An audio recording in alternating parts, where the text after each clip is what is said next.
Hello friends, ഇന്ന് നമുക്ക് myocardial ഇൻഫാക്ഷനെ കുറിച്ച് നോക്കാം. അതായത് ഹാർട്ട് അറ്റാക്ക്. പെട്ടെന്നെത്തി ജീവൻ കവരുന്ന രോഗങ്ങളിൽ ഒന്നാണ് ഹാർട്ട് അറ്റാക്ക്, അല്ലേ? അതായത് ഹൃദയത്തിന് നല്ലതുപോലെ പ്രവർത്തിക്കണമെങ്കിൽ ഹൃദയപേശികളിലേക്ക്, അതായത് ഹൃദയത്തിൻ്റെ മസിലുകളിലേക്ക് രക്തം തടസ്സമൊന്നുമില്ലാതെ എത്തണം. കൊറോണറി ആർട്ടറിയിലൂടെയാണ് രക്തം ഹൃദയപേശികളിൽ എത്തുന്നത്. കൊറോണറി ധമനികളുടെ ഉൾഭിത്തിയിൽ കൊളസ്ട്രോളും രക്താണുക്കളും മറ്റും അടിഞ്ഞുകൂടുമ്പോൾ രക്തപ്രവാഹത്തിന് തടസ്സമുണ്ടാകുന്നു. അതുമൂലം ഹൃദയപേശികൾക്ക് ആവശ്യത്തിന് രക്തം കിട്ടാതെ വരും. തുടർന്ന് ഹൃദയകോശങ്ങളും പേശികളും നിർജീവമാകുന്ന അവസ്ഥയാണ് ഹാർട്ട് അറ്റാക്കായി മാറുന്നത്. ഒരു കാലത്ത് ഈ ഹാർട്ട് അറ്റാക്ക് ഒരു വാർദ്ധക്യ സഹജമായി മാത്രം കണ്ടുവന്നിരുന്ന ഒരു രോഗമായിരുന്നു. എന്നാൽ ഇന്നതങ്ങനെയല്ല. ജീവിതശൈലികളിൽ വന്ന മാറ്റമാണ് ഇതിന് കാരണം. എല്ലാ വർഷവും സെപ്റ്റംബർ 29 വേൾഡ് ഹാർട്ട് ഡേ ആയി ആചരിക്കുന്നു.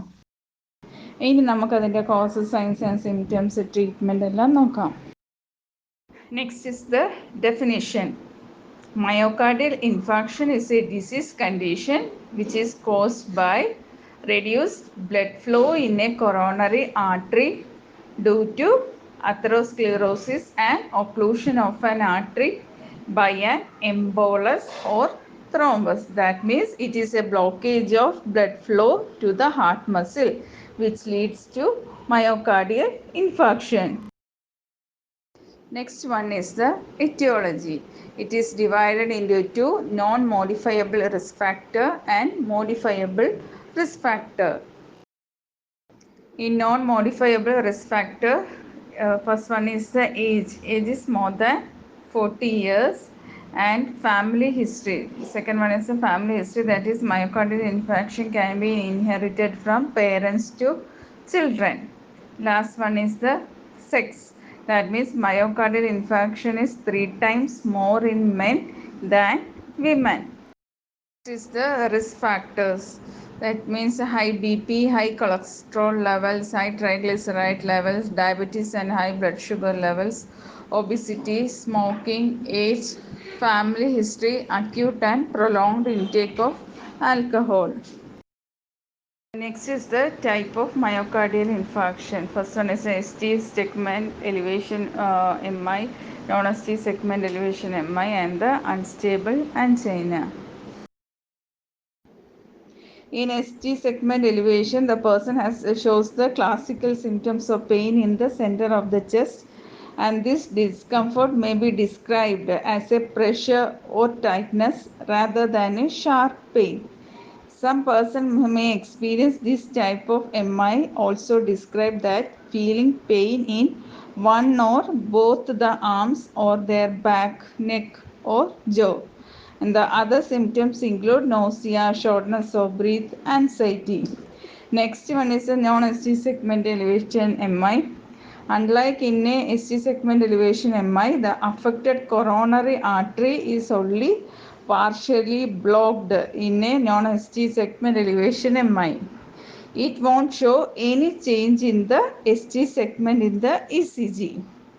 A coronary angiography will show the degree to which the artery is blocked. A blood test will show the elevated troponin protein levels.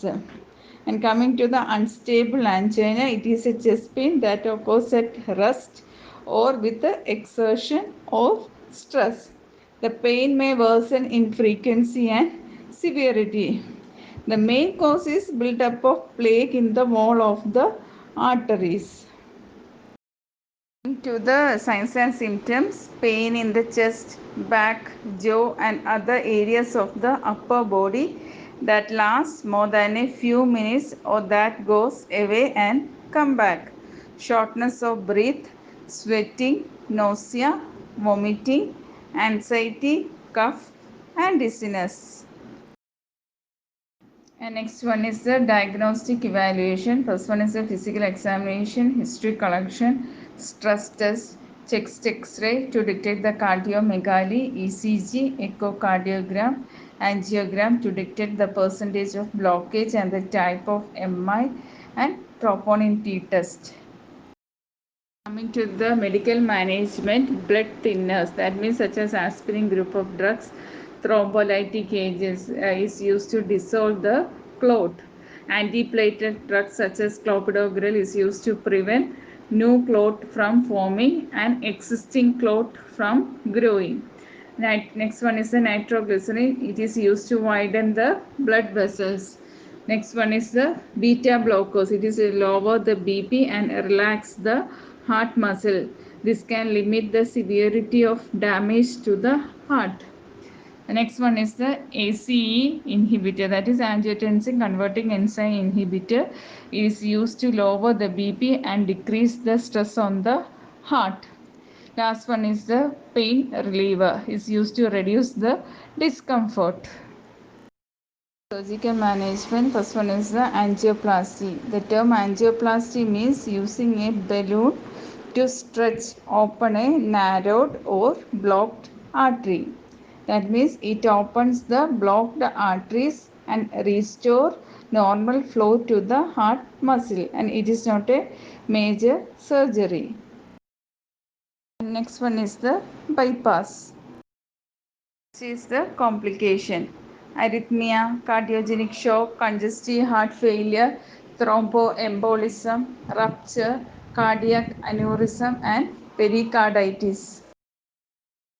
To the nursing management, balancing of myocardial oxygen supply as per demand, medication administration as per order, continuous monitoring of cardiac function, continuous ECG monitoring and hemodynamic monitoring, monitoring and recording input and output, provide emotional support, nutritional support, bed rest for couple of days, provide health education, assess the patient level of pain location and duration, and prevention of the complication. നോക്കാം. A life-threatening condition characterized by the formation of localized necrotic areas within the myocardium is myocardial infarction. The most common site of acute myocardial infarction is anterior wall of left ventricle near apex. Anterior wall MI occurs due to occlusion of dash descending branch of left coronary artery. Inferior wall MI occurs due to the occlusion of dash right coronary artery. Weight of the heart is dash gram, 300 gram. Thank you.